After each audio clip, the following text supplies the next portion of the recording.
meşhur bir alışveriş merkezi vardır. İsmini vermeyeyim. O meşhur alışveriş merkezinde dolaşırken eşimle birlikte biz çıktık, taksiye bindik ve evimize doğru giderken evin önünde taksiyi durdurduk. Arkadan bir tane taksi daha durdu bizimle birlikte.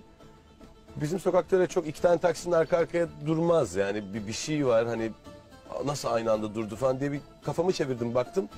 İçinden 4-5 tane çocuk çıktı, genç çocuklar. Bana doğru koşmaya başladılar. Bir tedirgin oldum, acaba bir şey mi oldu falan, ne olacak? Böyle hanımı kenara çektim falan.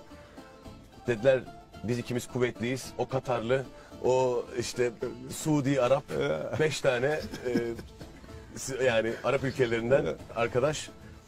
O alışveriş merkezinde beni görmüşler. Taksiye binerken bir tane taksi çevirmişler. Taksiyle benim taksimi takip etmişler. Ben durana kadar, ben durduktan sonra inip benimle fotoğraf çektirdiler. Çok teşekkür ederiz diye gittiler. Ve yani bunun gibi çok fazla şeyle karşılaşıyorum yurt dışında. Daha yeni Berlin'deydim. Berlin'de de bunun gibi birkaç tane olay yaşadım. Onda da bir kuvvetli vardı.